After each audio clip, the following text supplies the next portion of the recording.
অহংকার করো না, এমন মালিকের নাফরমানি করো না বাপ। তুমি চেনো না ওই মালিক। আল্লাহ বলছে, বান্দা তুই আমারে বুঝদি না বান্দা, তুই মনে করছো আমি শুধু রহমান, কিন্তু জানো না বান্দা আমি কিন্তু কাহ্হার, আমি কিন্তু প্রচন্ড প্রতিশোধ গ্রহণকারী। কোরআন শরীফ আছে, আল্লাহ বলছে আমি জুনতিকাম, আমি কিন্তু প্রতিশোধ গ্রহণকারী। হ্যাঁ, আমি চাইলে ক্ষমতার মস্তদে বসাই, আমি চাইলে ভাত না খাইয়া দুধ দেয়। কথা বোঝেন নাই? মসনদে আমি বসাই, মসনদ থেকে আমি নামাই।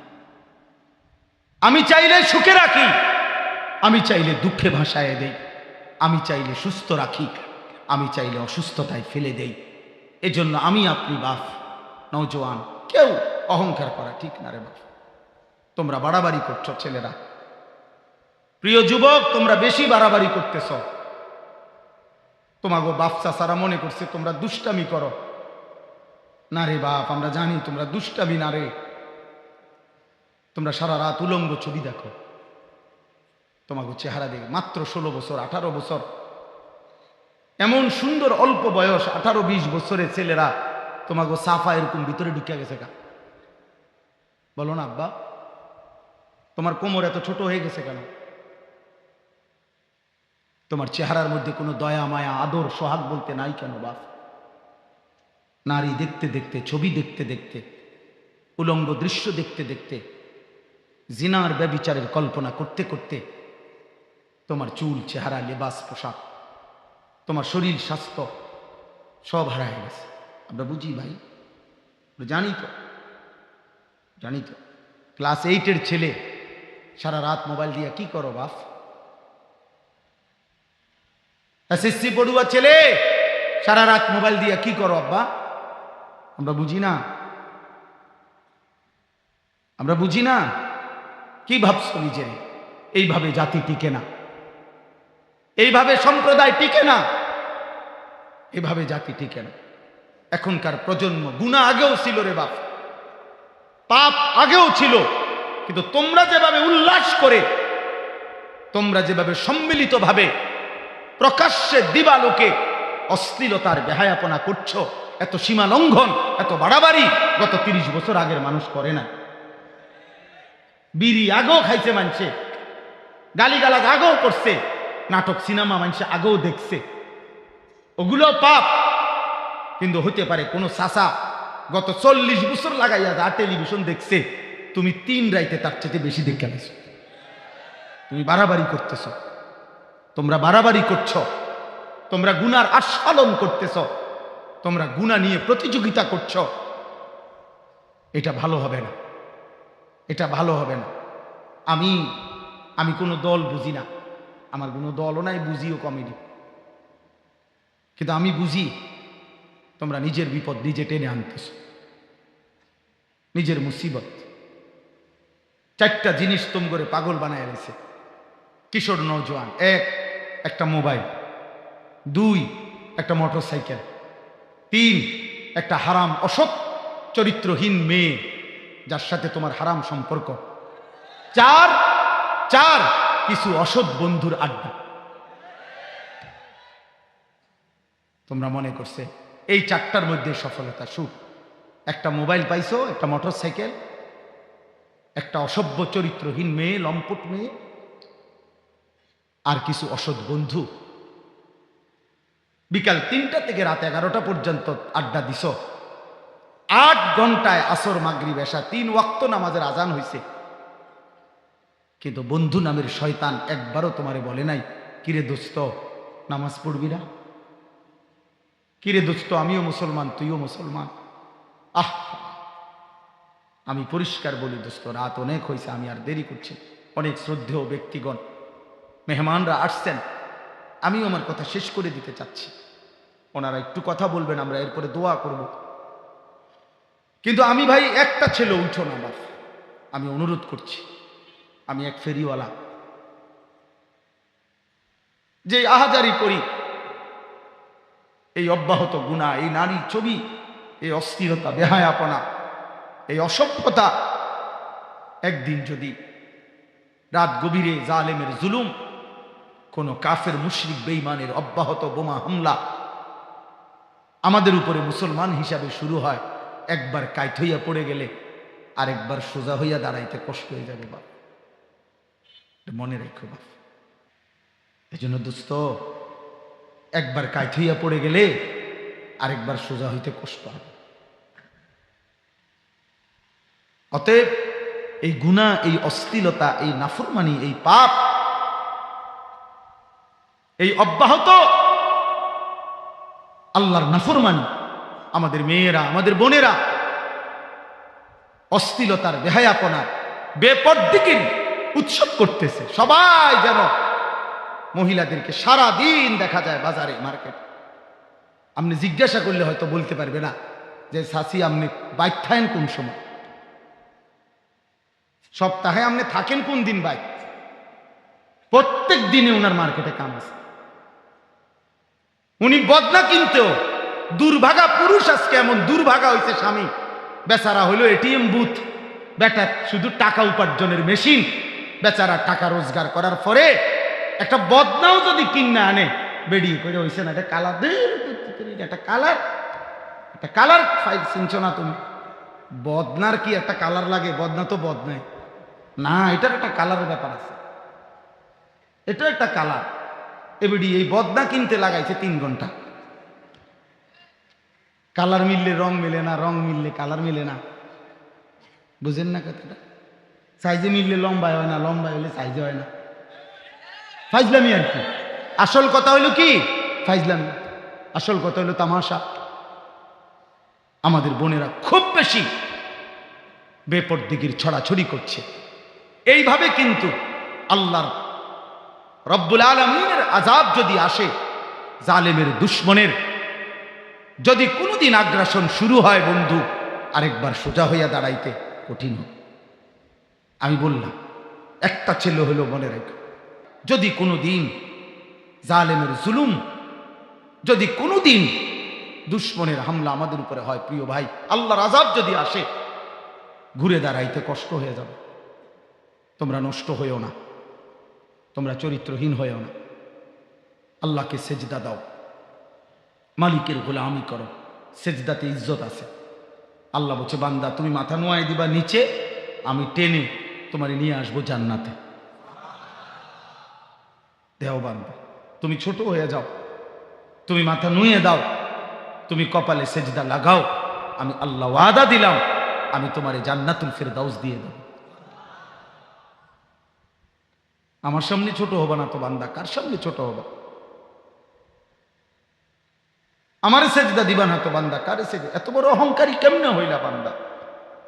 মা গাররাকা বিরাব্বিকাল কারীম। আল্লাহ বলছে, আমার মতো দয়ালু মাওলা থেকে কে তোমারে ধোঁকা দিল বান্দা? কেন এই বোকামি করলাম? কি করছো বান্দা? আমি কি তোমার জন্য কিছুই করি নাই? আলাম নাজআলিল আরদা মিহাদা ওয়াল জিবালা আওতাদা ওয়া খালাকনাকুম আজওয়াজা ওয়া জাআলনা নাওমাকুম সুবাতা। আল্লাহ বলছে, পাহাড় আমি বসাইছি, জমিন আমি বিছাইছি, তোমাদেরকে জোড়ায় জোড়ায় আমি সৃষ্টি করেছি, চোখের ঘুম আমি এনে দিয়েছি, অন্ধকারের কালো চাদর দিয়ে রাত আমি ঢেকে দিয়েছি, আলোকিত সূর্য দিয়ে পৃথিবীতে আমি আলো এনে দিয়ে দিন বানিয়ে দিয়েছি। এ তো সব আমি করছি বান্দা, এত কিছুর বিনিময়ে আমি একটা সেজদা পাবো না? বলো না বাপ, আরে বলো যুবক, একটা সেজদা মালিক পাবে না? ইনসাফ করো, রহম করো বাপ, নিজের উপরে দয়া করো, নিজের উপরে দয়া করো। তু আগার মেরা নিহি বানতা না বন আপনা তো বন। এই আমার শেষ ওসিয়ত। একটা ছেলেকে বললাম, তু আগার মেরা নিহি বানতা না বন আপনা তো বন। তুমি যদি আমার কোনো উপকার না করো, এই দেশ, এই জাতি, এই সমাজ, এই জনগোষ্ঠী তোমার দ্বারা যদি কোনো উপকৃত নাও হয়, কমপক্ষে নিজের ক্ষতি করো না, নিজের ভালোটা তো করো। নিজেরে নিজে নষ্ট করে দিচ্ছ কেন? নিজেরে নিজে চরিত্রহীন বানাচ্ছ কেন? কোনো লম্পটকে তো মানুষ ভদ্র বলে না, কোনো হারামখোরকে তো মানুষ ভদ্র বলে না রে বাপ, কোনো সুদখোরকে তো মানুষ ভালো বলে না রে বাপ, কোনো চরিত্রহীন জেনাকার ব্যভিচারীকে, কোনো মদখোর, নেশাখোর, গাঁজাখোর, ফুট্টাখোর, বাবাখোর, ডাইলখোর, হারামখোর, ইয়াবাখোর, এমন নাফরমানকে এই সমাজ মাটির তলে গেলেও তো কোনোদিন ইজ্জত দিবে না রে বেটা, সম্মান করবে। নেশা ছাড়ো, মদ ছাড়ো, জুয়া ছাড়ো। আল্লাহর নবী বলছে, বাবাদেরকে বলি, বাবারা, অভিভাবক, সন্তান নেশা করে কিনা খবর রাখে। আল্লাহর নবী বলছে, আমার এটা বলতে ভয় লাগে, লজ্জা লাগে, মানে খৈল কাঁপে। নবীজি বলছে, যে নেশা করে তার একটা বড় সাংঘাতিক কথা বলছে নবী। আল্লাহর নবী বলছে, যে নেশা করে সে অচিরেই ওয়াকা আলা আম্মাতিহি ওয়া খালাতিহি। ওফ, নবী বলে এই নেশাখোর অচিরেই আপন চাচি, মামি, ফুফি, খালা, চাচাতো বোন, মামাতো বোন, ফুফাতো বোন, খালাতো বোন, এই আপন স্বজনের উপরে জেনা করতে উদ্যত হয়। রাসূলুল্লাহর হাদিস, বুঝেন হিসাব। এজন্য নেশাখোর মানে জেনাখোর। যে নেশা করে সে ব্যভিচার করে। নেশা, জিনা মানে মদ, নারী, গান, বাদ্য, এইটা এক ক্ষতি আনে। এই তিনটা একই ক্ষতি আনে। মানে যেখানে নেশা সেখানে নারী, সেখানে গান, যেখানে নারী সেখানে নেশা। আল্লাহ আমাদেরকে হেফাজত করে। শেষ আমার কথা, আমরা চেষ্টা করব। বলো নওজোয়ান ইনশাআল্লাহ, বলো নওজোয়ান ইনশাআল্লাহ, তুমি পারবা ইনশাআল্লাহ, হিম্মত করো ইনশাআল্লাহ, ফজরের নামাজ পড়বো ইনশাআল্লাহ। বলো কোন নামাজ, বলো কোন নামাজ, আবার বলো, আবার বলো, জোরসে বলো, ফজরের নামাজ ইনশাআল্লাহ। ফজরের নামাজ পড়লে বাকি 4 ওয়াক্ত নামাজের হিম্মত আল্লাহ দান করেন। আল্লাহ আমাদেরকে তৌফিক দান করেন, আল্লাহ আমাদেরকে কবুল করেন। আমি এই একটা আয়াতে শুধু এই কথাটাই আল্লাহ বলছে। আল্লাহ বলছেন, বান্দা, আমি তোমাকে ধীরে ধীরে তিল তিল করে সৃষ্টি করে একবার শিশু, একবার যৌবন, একবার বৃদ্ধ আমি বানিয়েছি। আমি মৃত্যু দিয়ে থাকি, আমি হায়াত শেষ করে থাকি। অতএব তোমরা আমাকে বুঝতে চেষ্টা করো বান্দা, আমার হাত থেকে তুমি ছুটতে পারবা না।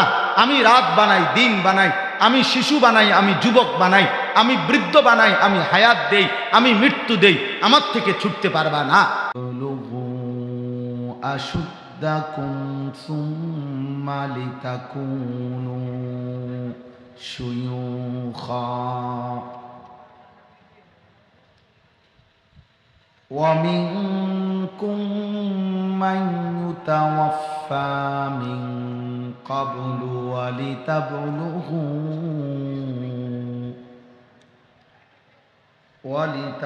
ولتبلغوا أجلا مسمى ولعلكم تعقلون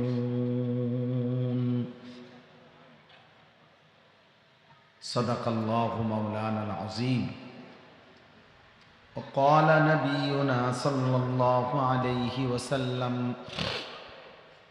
نعمتان مغبون فيهما كثير من الناس الصحة والفراغ اللهم صل على محمد وعلى آل محمد كما صليت على إبراهيم وعلى آل إبراهيم إنك حميد مجيد اللهم بارك على محمد وعلى آل محمد كما باركت على إبراهيم وعلى آل إبراهيم إنك حميد مجيد سبحانك لا علم لنا إلا ما علمتنا إنك أنت العليم الحكيم الحمد لله আল্লাহ পাক রব্বুল ইজ্জত জুল জালাল ওয়াল ইকরামের ফজল কারাম, রব্বুল আলামিনের অপরিসীম ইহসান, মেহেরবানি, দয়া। আল্লাহ তাআলা আমাদেরকে আজ 17 অক্টোবর 2025 রোজ শুক্রবার, নারায়ণগঞ্জ 2500 হাইজাদি বল্লভদি আল ফালাহ ইসলামী সংঘ ও এলাকাবাসীর উদ্যোগে আজকের এই তৃতীয় বার্ষিক ইসলামী সম্মেলনে আল্লাহ তাআলাই আমাদেরকে আসবার বসবার আল্লাহর জন্যই জমা হওয়ার তৌফিক দান করেছেন। এজন্য আমরা সকলেই বলি আলহামদুলিল্লাহ। প্রিয় ভাই নওজোয়ান, তোমরা এই যে কোনায় এবং উপরে নিচে যারা আছো সব নামো, সব নাম। তোমরা বসো, যাও ভাই, ওখানে একজনও দাঁড়ায় থাকবেন না, হলে চলে যাও বাস। দয়া করে দোস্ত বসতে হবে। এই যে কোনার ছেলে, তোমরা এনে আসো, আও ভাই আও, আসো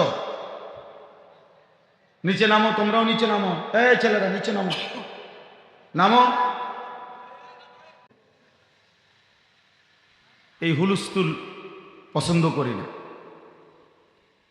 এজন্য প্রত্যেকের কাছে আমার অনুরোধ, আদেশ, এটা আমার হাতে ধরে একটা মোবাইলও ভিডিও বা রেকর্ড করা আমার পক্ষ থেকে নিষেধ। উপরে নিচে ডানে বামে সবার জন্য বললাম, যার কষ্ট হয় সে চলে গেলে ভালো, কোনো অসুবিধা নেই। রাত্র অনেক হয়েছে, ঘুমায় গেলে ভালো। আলহামদুলিল্লাহ, উপযুক্ত শ্রদ্ধেয় বুজুর্গ ওলামায়ে কেরাম আজকের মাহফিলে বয়ান করছে, আমার শায়েখ বয়ান করছে, কাজে যথেষ্ট বয়ান হয়েছে আলহামদুলিল্লাহ। এখন দোয়া হইলেই চলে, কিন্তু এরপরও এতগুলো সাথী মহব্বত করে আসছে, এই জন্য আমরা একটু বলা। আল্লাহর কথা শুনবার জন্য মনোযোগ আন্তরিকতা না থাকলে ফায়দা হয় না। এটা আসলে তামাশা না, এটা পার্কও না, বিনোদন কেন্দ্রও না। বুট বাদাম খাইয়া সময়টা শেষ করলাম, এটা উচিত না, ইনসাফ না। ন্যূনতম ভদ্রতা মুসলমান হিসাবে যদি কোনো আখলাকই না থাকে, তাহলে আল্লাহর কোরআনের সম্মান করবে কে? তাই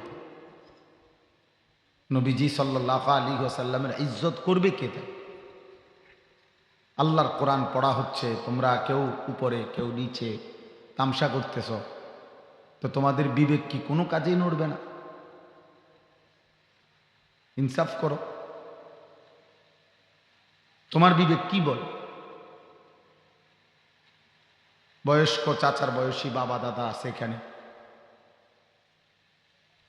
একটা মানুষ কি সারা দিন সারা রাত সব সময় বুঝি এই রং তামাশা আলতু ফালতু কাজে জীবন নষ্ট করে? এটা কি কথা হলো?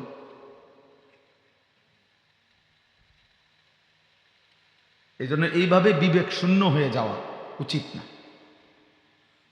উচিত না। সব কিছুরই শেষ আছে। রাতের যেমন ভোর হয়, হায়াতেরও মৃত্যু হয়। এই জন্য খুব বেশি মাতবরি করার কিছু নেই,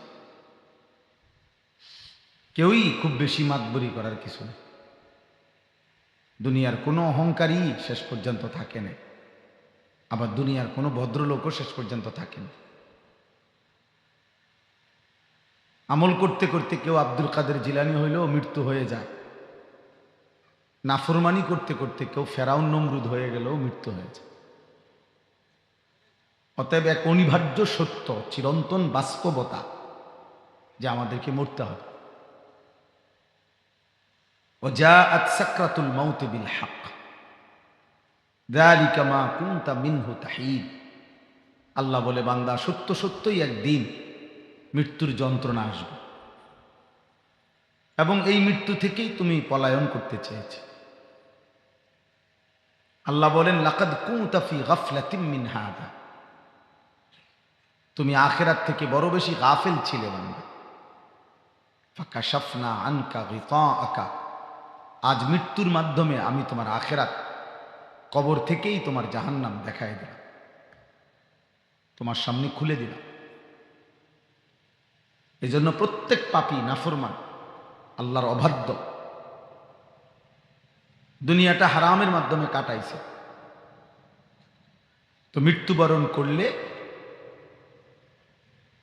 আল্লাহ তাআলা বলছে আমি কবরেই তার চোখ খুলে দেব। দুনিয়ায় যখন চোখ খোলা ছিল তখন সে আধা কিলোমিটার দূরেও দেখতো না, কিন্তু আল্লাহ তাআলা বলেন কবরে যখন আমি চোখ খুলে দেব তখন ওই চোখে বান্দা কবর থেকেই জাহান্নাম পর্যন্ত দেখবে, কবর থেকেই জান্নাতও দেখবে।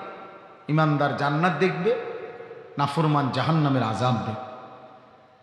আর এই ছটফট করতে থাকবে অনন্তকাল পর্যন্ত। হাদিসের মধ্যে আছে নবীজি সাল্লাল্লাহু আলাইহি ওয়াসাল্লাম বলেন প্রত্যেক পাপী নাফরমান কবর থেকেই জাহান্নামের ভয়ানক আযাবের দৃশ্য দেখবে আর একটাই ফরিয়াদ করবে, ইয়া রব্বি লা তাকুমিস সাআ, আয় মাওলা কিয়ামত যেন না হয়, ইসরাফিল যেন ফু না দেয়, আখিরাত যেন না হয়, হাসরের মাঠ যেন না হয়, আমি এই আযাবে কেমনে শুই। এজন্য খুব বেশি বাড়াবাড়ি করা ঠিক না, খুব মাতবরি। কেউ কিছু বলে না মনে করে তুমি মনে করো না আল্লাহ তোমারে ছেড়ে দিবে। তোমার বাবা না কিছু বলে না, এই সমাজ হয়তো তোমাদেরকে ছেড়ে দিছে। তোমরা অগণিত ছেলে, তোমরা নিজের হাতেই নিজে চলতেছ। দুর্ভাগ্য তোমাদের, যাদের মা তাকে ডাকে না, বাবা ডাকে না, যাকে কেউ গুনাহ থেকে, অপরাধ থেকে, পাপ থেকে ফিরায় না, তার উপরে আল্লাহর লানত। কারো উপরে আল্লাহর লানত পড়লে তাকে আর কেউ গুনাহ থেকে ফিরায় না। খোদার কসম, এটা সুখের বিষয়, এটা কোনো খুব আনন্দের কিছু না ভাইয়া। রাতের পর রাত, দিনের পর দিন তুমি নারী দেখো, ছবি দেখো, উলঙ্গ দৃশ্য দেখো, মোবাইলের নাচ গান, যা মন চায় তাই করো, শরীর নাফাক। তোমারে ডাক দেও না কেউ, মানা করি না কেউ নাই। কোনো দিন ফজরের নামাজ তুমি জানো না কখন ওয়াক্ত হয়, কখন সূর্য ওঠে, কখন। তুমি মনে করতেছো তুমি খুব আরাম আছো। না ভাইয়া, বিশ্বাস করো, আমি বলি মূলত তোমার উপরে খোদার লানত করছে, এই জন্য তোমারে আর কেউ ডাকে না। আল্লাহ যখন কারো থেকে মুখ ফিরায় নেয়, আল্লাহর সমস্ত সৃষ্টি ওই নাফরমান থেকে মুখ ফিরায় নেয়। হ্যাঁ, ফলে তাকে আর কোনো দিন কল্যাণের কাজে কেউ ডাকে না।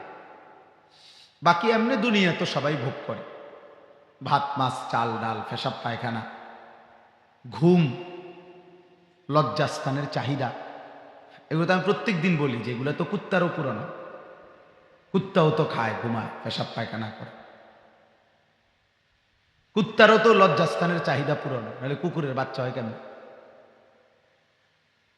কুকুরের যদি যৌন চাহিদা পূরণ না হতো তো ওর বাচ্চা হয় কেন? এজন্য তুমি খাইতেছো, ঘুমাইতেছো, পেশাব পায়খানা করতেছো, আর নারী দেখতেছো, ছবি দেখতেছো, আর হারাম বীর্যপাত হইতেছে, মজা পাইতেছো। তুমি মনে করছো বহ, আমারে তো কেউ কিছু বলে না, আমারে তো কেউ কিছু ডাকে না। মূলত আল্লাহ তাআলার গজব এটা। কোরআন শরীফে আছে কোন মানুষের উপরে আল্লাহর সবচেয়ে বড় শাস্তি কি? আল্লাহ তার কল্যাণ, তার আখিরাত, তার পরকাল, তার কর্তব্য ভুলায় দেওয়া। ফাআনসাহুম আনফুসাহুম, এটা কোরআন শরীফে আছে। আল্লাহ যখন কারো প্রতি নারাজ হন চূড়ান্ত, তো আল্লাহ তাআলা তার আখিরাত ভুলায়। ওয়ালা তাকুনু কাল্লাযীনা নাসুল্লাহ ফাআনসাহুম আনফুসাহুম। আল্লাহ তাআলা বলেন, হে আমার বান্দা মুমিন, তুমি আমাকে এই পরিমাণ ভুলে যেও না যেই পরিমাণ ভুলে গেলে আমি একদিন তোমার পরিচয় তোমাকে ভুলিয়ে দেব। অর্থাৎ তোমার আখিরাত ভুলিয়ে দেব, তোমার কর্তব্য ভুলাইয়া দেব, তোমার মৃত্যু পরবর্তী জিন্দেগির করণীয় ভুলিয়ে দেব। এই জন্য দোস্ত আমি সবাইরে বলি, এতটুকু যদি বুঝ, এতটুকু বিবেচনা বোধ যদি না থাকে একজন মুসলমান হয়েও, এর চাইতে বড় দুর্ভাগ্য আর কিছু, এর চাইতে বড় বদনসিব আর কিছু। এই জন্য আজকের এই মোবারক মাহফিলে আমার প্রথম কথা এটা, গুনাহ এই পরিমাণ করতে নাই যে পরিমাণ গুনাহ করার কারণে আল্লাহ নারাজ হয়ে আল্লাহ যদি সিদ্ধান্ত নেয় যে বান্দা তোমাকে আমি আর কোনোদিন হেদায়েত দেব না, তো খোদার কসম এই কায়নাতের সকলে মিলে আর তাকে কেউ পথ দেখাইতে পারবে। আমরা যখন খুতবা দেই সব ওয়াইজরা, আলেমরা, ইমামরা বয়ানের শুরুতে আমরা এটা বলি, মান ইয়াহদিহিল্লাহু ফালা মুদিল্লা লাহু ওয়া মান ইউদ্লিলহু ফালা হাদিয়া লাহু। আমার অল্প একটু কথা, অনেক বয়ান হয়েছে আলহামদুলিল্লাহ, যথেষ্ট। এই জন্য আমি কোনোভাবেই লম্বা কথা বলতে চাই, এই অল্প একটু। আল্লাহ তাআলার নবী সাল্লাল্লাহু আলাইহি সাল্লাম, নবীজি সারা জীবন যখন সাহাবাদের সামনে নবীজি নিজে যখন কথা বলতেন, নসিহত করতেন, উপদেশ দিতেন, তখন তিনি নিজে বলতেন যে আল্লাহ যাকে হেদায়েত দেয় তাকে কেউ পথভ্রষ্ট করতে পারে না, আল্লাহ যাকে পথহারা করে দেয় তাকে কেউ পথ দেখাইতে পারে। এই জন্য উলামায়ে কেরাম শুধুই মাত্র পথের সন্ধান দেয়, বলে, আল্লাহর কথা পৌঁছায়, কিন্তু প্রকৃত অর্থে ফায়সালা আল্লাহর হাতে, আল্লাহর হাতে। কোরআনুল কারীমের মধ্যে আছে, নবীজি সাল্লাল্লাহু আলাইহি সাল্লামকে আল্লাহ বলছে সূরা ইউসুফের মধ্যে আছে, ওয়ামা আকসারুন নাসি ওয়ালাউ হারাসতা বিমুমিনিন। আল্লাহ বলছে, বন্ধু আপনি ভীষণ চাইলেও, প্রচন্ড আগ্রহ করলেও অধিকাংশ লোক মুমিন হবে না। আপনি বললে হবে না, আপনি শুধু দাওয়াত দিবেন, কিন্তু হেদায়েত হবে কিনা, ঈমান আনবে কিনা, আমার গোলামি করবে কিনা, এটা আমি আল্লাহর ফয়সালা। এই জন্য নবী সাল্লাল্লাহু আলাইহি সাল্লাম তো কাউকে এক কথাতে কালেমা পড়ছে, 2-4 মিনিটের দাওয়াতেই কালেমা পড়ে ফেলছে। আবার অনেকরে নবীজি সাল্লাল্লাহু আলাইহি সাল্লাম 23 বছর, এমন বহু কাফের ছিল যারা নবীজি সাল্লাল্লাহু আলাইহি সাল্লামকে 40 বছর বয়স থেকে 63 বছর পর্যন্ত 23 বছর পুরা দেখছে, নবীজির ইন্তেকালের পরেও হায়াত পাইছে, কিন্তু ঈমান আনে না। তাইলে এমন হলো কেন? নবীজি সাল্লাল্লাহু আলাইহি ওয়াসাল্লামের চাচা আবু তালেব নবীজির কলিজার টুকরা ছিল, একটানা 38 বছর নবীজির লালন পালন করছে, একদিন 2 দিন। নবী সাল্লাল্লাহু আলাইহি সাল্লামের বয়স যখন 8 বছর, আল্লাহর নবী সাল্লাল্লাহু আলাইহি সাল্লামের অথবা 12 বছর, এই তখন নবীজির দাদা আব্দুল মুত্তালিব আবু তালেবের হাতে নবীকে তুলে দিয়ে গেছে। নবী সাল্লাল্লাহু আলাইহি সাল্লামের আব্বা জান তো ইন্তেকাল করছেন জন্মের আগেই। তো ওই 12 বছর থেকে একটানা 50 বছর, নবীজির বয়স যখন 50, তখন আবু তালেব ইন্তেকাল করছে। তাহলে 12 থেকে 50 কত বছর? 38 বছর। এই 38 বছর টানা আবু তালেব নবীজির অভিভাবক ছিল। সুখে দুঃখে, একাকী, রাতে দিনে, সব সময় আবু তালেব নবীজির সাথে ছিল, পাশে ছিল। এবং 40 বছর বয়সে যখন নবীজি সাল্লাল্লাহু আলাইহি ওয়াসাল্লাম ইসলামের দাওয়াত শুরু করছেন, এরপরেও আবু তালেব আরো 10 বছর বাইচা ছিল। কিন্তু 10 বছর লাগাতার নবী সাল্লাল্লাহু আলাইহি ওয়াসাল্লাম এই কলিজার টুকরা চাচাকে কালেমার দাওয়াত দিয়েছে, কিন্তু ওই মালিকের ফয়সালা ছিল না বলে উনি ইমানদার হইতে পারেন না। কিন্তু বহু সাহাবী এমন ছিল যারা এক কথায় কালেমা পড়ে মুসলমান হয়েছে। হযরত আবু বকর সিদ্দিক রাদিয়াল্লাহু তাআলা আনহু, নবীজি সাল্লাল্লাহু আলাইহি সাল্লাম উনাকে প্রথম যখন ঘরের বাইরে কালেমার দাওয়াত দিছেন, হযরত আবু বকর সিদ্দিক রাদিয়াল্লাহু তাআলা আনহু ইসলাম পূর্ব যুগে একদিন শাম দেশে মানে বর্তমানের সিরিয়ায় ব্যবসার জন্য গেছিলেন। কিতাবের মধ্যে আছে, জালালউদ্দিন সুয়ুতি রহমতুল্লাহ আলাই উল্লেখ করছেন। তো ওই সিরিয়া যখন ব্যবসার জন্য গেছিল আবু বকর ইসলামের আগে, তখন সেখানে একটা স্বপ্ন দেখছিল রাত্রে। তো ওইখানকার একজন পাদ্রীকে উনি জিজ্ঞেস করছিলেন স্বপ্নটা। তো পাদ্রী বলছিল, তোমাদের অঞ্চলে আখিরি নবী আসবে, তার নাম হবে মুহাম্মদ এবং তুমি হবে তার প্রথম অনুসারী। তো আবু বকর সিদ্দিক রাদিয়াল্লাহু তাআলা আনহু এটা তো শুনেই রাখছে, কিন্তু কেউরে কোনোদিন বলে নাই, এতটা ভাবেও নাই। এই 40 বছর বয়সে নবীজি যখন প্রথম ঘরের বাইরে কালেমা ইমানের দাওয়াত দিচ্ছেন আবু বকর সিদ্দিককে, তো উনি একটা কথাই শুধু জিজ্ঞাসা করছে, মাদ্দালিলু আলা মা তাদদাই, হচ্ছে বন্ধু মুহাম্মদ। নবীজি বন্ধুই ছিলেন ওনার আগে। আল্লাহর নবী সাল্লাল্লাহু আলাইহি সাল্লামের বয়স ছিল 40, আবু বকর সিদ্দিকের বয়স ছিল 38, 2 বছরের ছোট বড়,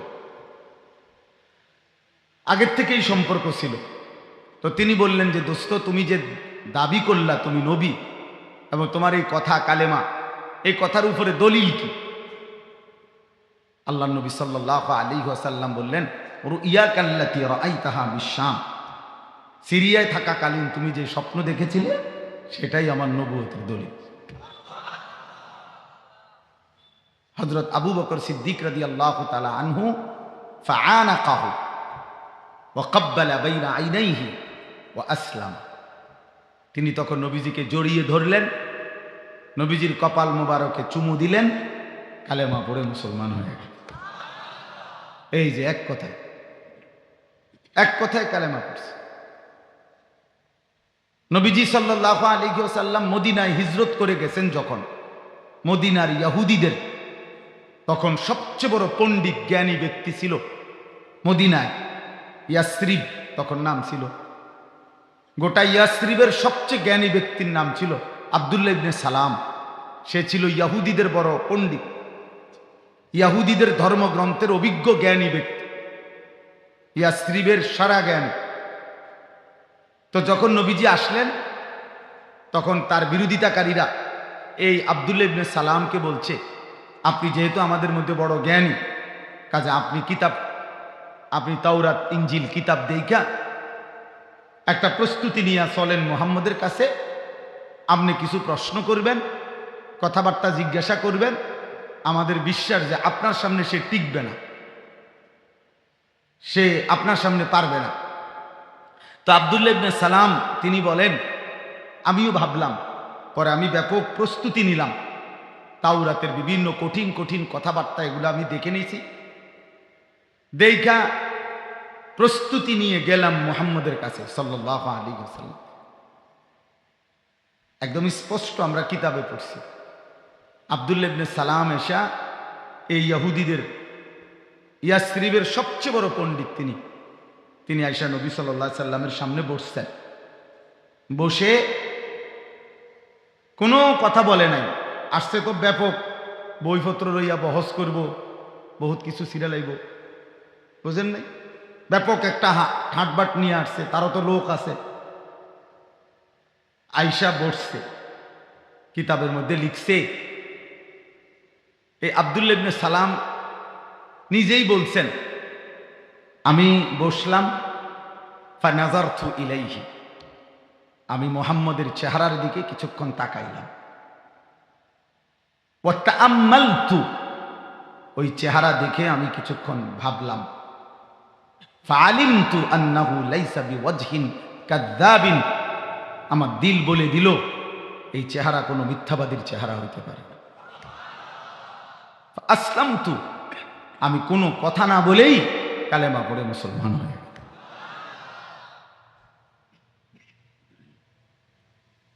তাইলে দোস্ত বলো, ফয়সালা আসমান, ফয়সালা আসমান।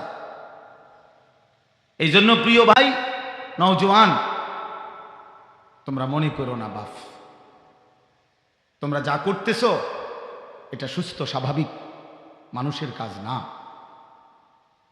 365 দিনে খোদার এক বছরে কোনো দিন ফজরের নামাজ পড়লা না, এটা মুসলমানের বাচ্চা হতে পারে না,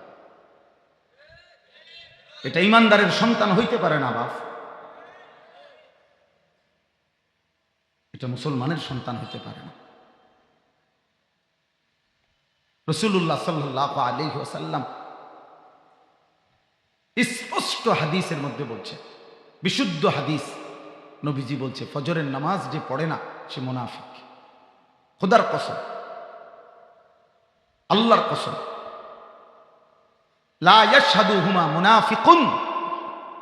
নবীজি বলে এশার নামাজ এবং ফজরের নামাজ জামাতে পড়ে না কে? নবীজি বলছে মুনাফিক যে। এজন্য ভাইয়া বছরের পর বছর, দিনের পর দিন যারা ফজরের নামাজ পড়েন না, আপনার নবী আপনাকে বলছে সে মুনাফিক। আর আল্লাহর নবী সাল্লাল্লাহু আলাইহি সাল্লাম কোন মুনাফিকের জন্য হাসরের ময়দানে সুপারিশ করবে না। অতএব নবী তোমার জন্য সুপারিশ করবে না। তোমার কোন আব্বা তোমার জন্য সুপারিশ করবে? তোমার ওই বাপ তুমি ঠিক করে রাখো, তোমার আব্বা তুমি ঠিক করে রাখো।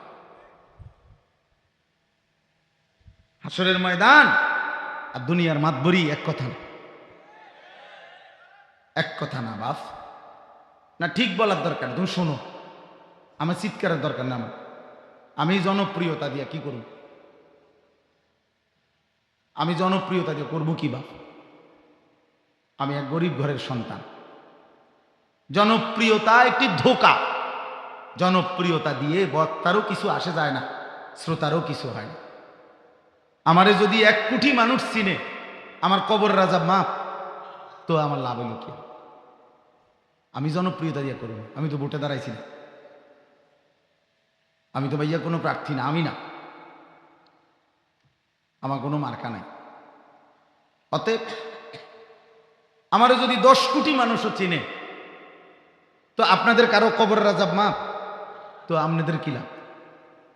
এজন্য জনপ্রিয়তা দিয়ে বক্তারও কোনো লাভ হয় না, শ্রোতারও কোনো লাভ হয় না। বরং ঈমান আমলের ভিত্তিতে, সেজদার ভিত্তিতে, আল্লাহ তাআলার গোলামির ভিত্তিতে, একটা একটা গুনাহ ছেড়ে দেওয়ার ভিত্তিতে আমারও লাভ, আপনাদেরও লাভ। সেজদা দিলে আমারও লাভ, শ্রোতারও লাভ, মালিকের গোলামি করলে লাভ।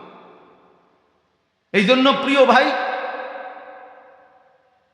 হৃদয়ের সবটুকু দিয়ে আমি বললাম, রাসূলুল্লাহ সাল্লাল্লাহু আলাইহি ওয়াসাল্লামের সাহাবী হযরত আব্দুল্লাহ ইবনে ওমর রাদিয়াল্লাহু তাআলা আনহুমা তিনি স্পষ্ট বলছেন যে নবীজির জামানায় ফজরের নামাজে মসজিদে অনুপস্থিত দেখলে আমরা তাকে মুনাফিকই ভাবতাম।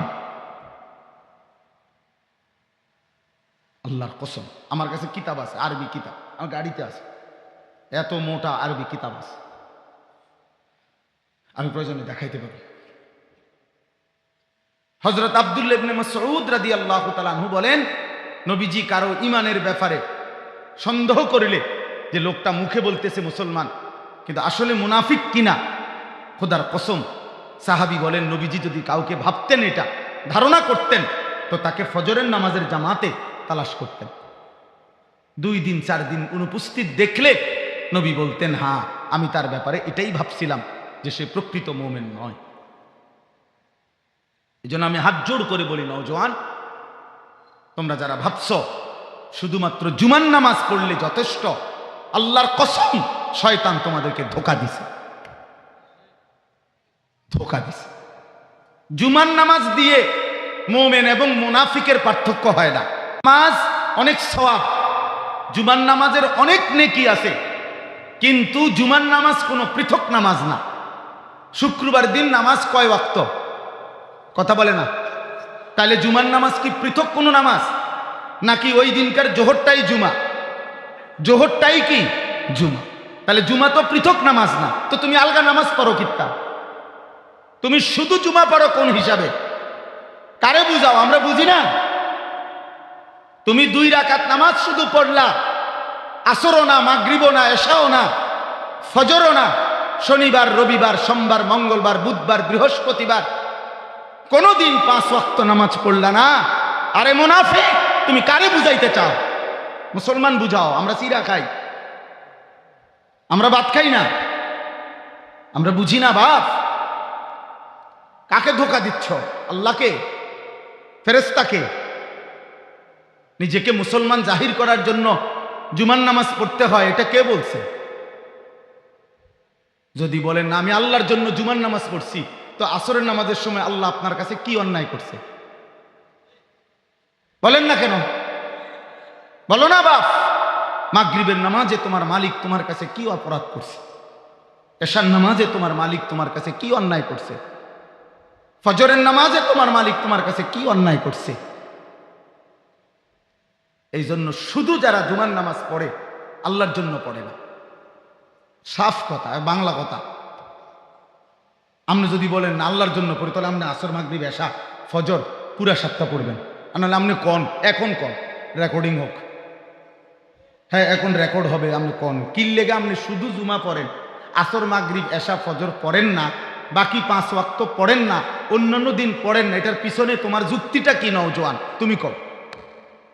তুমি শিক্ষিত, আমরা চিরা খাই না, আমরাও পড়ালেখা করছি, কও তুমি। আমি কুমিল্লা ভিক্টোরিয়া কলেজ থেকে মাস্টার্স পাস করছি, সরকারি আলিয়া মাদ্রাসা থেকে টাইটেল কামেল পাস করছি, কওমি মাদ্রাসা থেকে দাওরায়ে হাদিস পাস করছি। আলহামদুলিল্লাহ, সার্টিফিকেটের অভাব নাই আমার কাছে। তুমি কও, যুক্তি দেখাও, কেন নামাজ পড়লাম? শুক্রবারের জুমার নামাজ আল্লাহর জন্য পড়ছেন, তো বাকি নামাজগুলো কি ব্যাপার? কেন পড়ছে জানেন? 2 কারণে। 1, ঘরের বউয়ের কারণে। ঘরের বউয়ে লগের ঘরের বাবিরে কয়, ভাবি এমন আবু জেহেলের ঘরে সংসার করি, এই ডাকাত কদ্দুর শুক্রবারেও পশ্চিম দিকে আসার খায় না। এমন অজাতের ঘরে ঘর করিয়া, এই জন্য এই ডাকাত কদ্দুর শুক্রবারেও মসজিদে যায় না। এই বেডি ডরে শর্মে মসজিদে। আর 2 নাম্বার হইল গ্রামবাসীর কারণে। গ্রামের মানুষ চা দোকানে বলবে, আরে কি তারে আবু জেহেল দেখছি না রে, তোরে দেখে বুঝলাম এরুমা ছিল, তুই তো খোদার শুক্রবারেও কদ্দুর পশ্চিম দিকে আসার খাস না, তুই তো কদ্দুর শুক্রবারেও মসজিদ আইস না রে ডাকাত, তোর লগে তো কোরবানি দিল হইতো না, তোরে তো আমগো মুসলমানের কবরস্থানেও দাফন করান যাইতো না।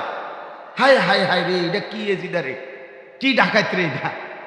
এই সমস্ত কথাবার্তা মানুষে বলবে, এই শরমে একের গুইনা গরির কাটা গুইনা, একটা 25-এ ঢোকে, একটা 39-এ বাইরে হয়ে যায়। এই 10 মিনিটে মনে 50 বার চাইছে গরির দিকে।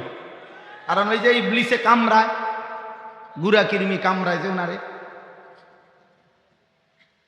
ওনারে যে কামড়ায়, আপনি সোলাস 6টা ট্যাবলেট খেতে পারেন না, তাই তো কিরমি কমে যায়।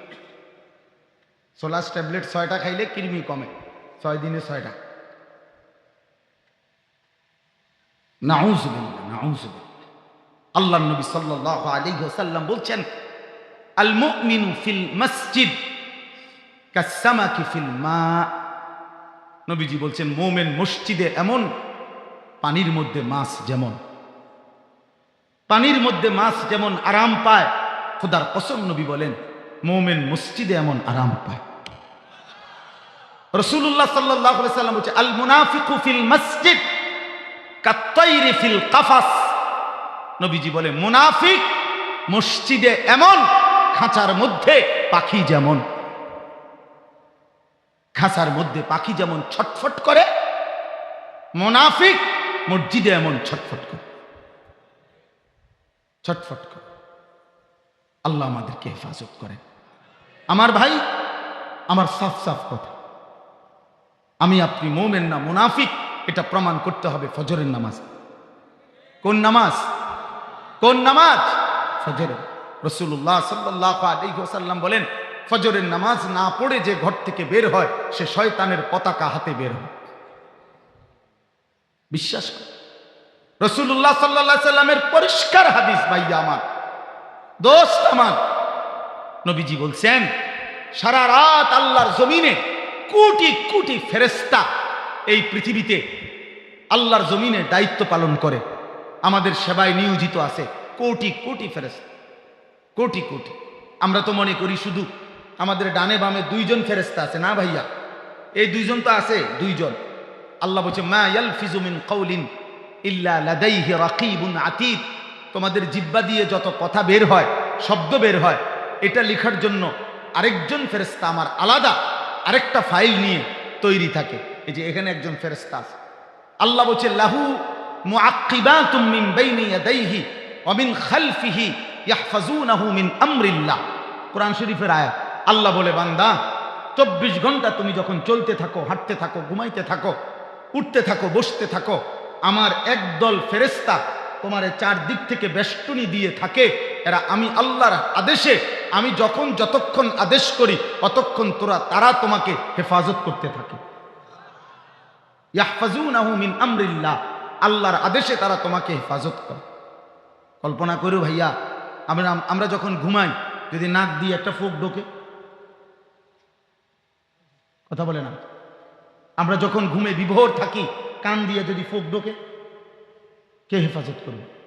রব্বুল আলামিন বলেন আমার ফেরেশতা চারদিকে বেষ্টনী দিয়ে থাকে, আমার হুকুমে আমার বান্দা ঘুমায়, আমার ফেরেশতা পাহারাদারি করে। কোরআন শরীফের আয়াত। এজন্য অগণিত ফেরেশতা কোটি কোটি দায়িত্ব পালন করে। এই ফেরেশতারা ফজরের নামাজের সময় আসমানে ফিরে যায়। নতুন ঠিক সমপরিমাণ ফেরেশতা প্রথম আসমান থেকে ফজরের ওয়াক্তে ওই সন্ধ্যা পর্যন্ত ডিউটি করার জন্য আবার নেমে আসে আরেক দল, আরেক গ্রুপ, নতুন শিফট আসে। আল্লাহ নবী সাল্লাল্লাহু আলাইহি সাল্লাম বিশুদ্ধ হাদিস বাফ, আল্লাহ নবী সাল্লাল্লাহু আলাইহি সাল্লাম বলেছেন এই সারা রাত যত ফেরেশতা জমিনে পাহারাদারি দেয়, ওরা ফজরের নামাজ জামাতে পড়ে মসজিদে তারপরে ফিরে যায়। আর ফজরের যারা আসমান থেকে নতুন দল দিনের বেলার পাহারাদারি করার জন্য নেমে আসে, ওরা আইসা ফজরের নামাজের জামাতে শামিল হয়। এজন্য নবীজি বলছে রাত্রের ফেরেশতা, দিনের ফেরেশতা এবং ইমানদার মোমেন মুত্তাকি বান্দা, এই তিন গ্রুপ ফজরের ওয়াক্তে মসজিদে হাজির থাকে।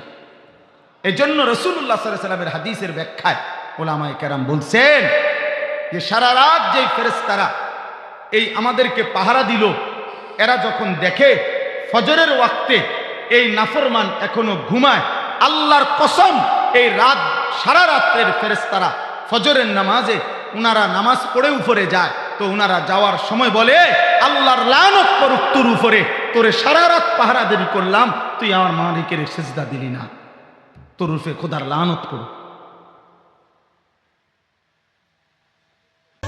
আনিসুর রহমান, আশরাফি ওয়াজ, আখেরাতের ফেরিওয়ালা।